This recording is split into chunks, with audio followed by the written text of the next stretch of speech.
Guys, welcome to my channel Hema హంగామా. నేను మీ Hema. And ఈరోజు సండే మనకి యాజ్ యూజువల్ ఏంటంటే ఎలిమినేషన్ ఎపిసోడ్ కనిపిస్తుంది బిగ్ బాస్ 8లో. సో ప్రోమోస్ అన్ని చూసాము, ఎలా ఉంది, ఎలా ఫన్ జనరేట్ చేస్తున్నారు, ఇవన్నీ మనం చూస్తున్నాం కదా. కాకపోతే అందరికీ ఈ పాటికి చాలా మందికి తెలిసిపోయింది ఎవరు బయటకు వస్తున్నారు అని. సో శేఖర్ భాష అయితే ఎలిమినేట్ అయిపోయాడు, బయటకు వచ్చేస్తున్నాడు హౌస్లో నుంచి. సో అంటే చాలా మంది ఇది అన్ఫేర్ ఎలిమినేషన్ అని చెప్పి కూడా అనుకుంటున్నారు.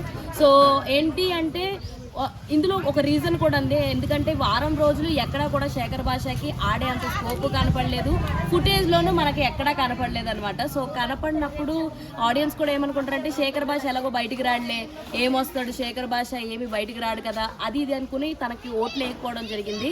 సో దీన్ని బట్టి చూసుకుంటే శేఖర్ భాష ఆల్మోస్ట్ కన్ఫర్మ్డ్ కంటెస్టెంట్ అని బయటికి కూడా వచ్చేసాడు. షూట్ కూడా అయిపోయింది.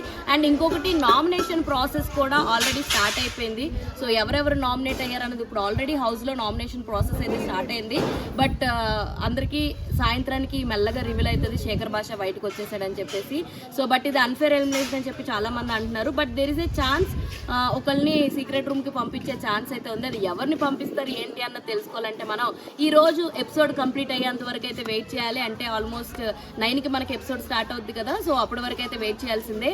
బట్ ఓవరాల్గా చూసుకుంటే ఫస్ట్ వీక్తో పోల్చుకుంటే సెకండ్ వీక్కి కాస్త కంటెస్టెంట్స్ కూడా మనకు అలవాటు అవ్వడం, కొంచెం గేమ్లు పార్టిసిపేట్ చేయడం, మనకు కూడా పర్లేదులే, నచ్చుతున్నారులే అన్న ఫీలింగ్ అయితే వస్తుంది. మొత్తానికి ఎలిమినేట్ అయింది అయితే మాత్రం మన శేఖర్ భాష అనమాట. ఇలాంటి మోర్ ఇంట్రెస్టింగ్ ఫన్ అప్డేట్స్ కోసం ప్లీజ్ డూ ఫాలో హేమ హంగామా. అరే అరే చెప్పురా చెప్పురా. అరే అదేరా ఇందాక చెప్పమని చెప్పే కదా. ఏది ఇంకమ్మా ఫ్రెండ్స్ సబ్స్క్రైబ్ చేసుకోండి ఫ్రెండ్స్ కదా, మీరు కూడా సబ్స్క్రైబ్ చేసుకోండి. లేకపోతే తెలుసుగా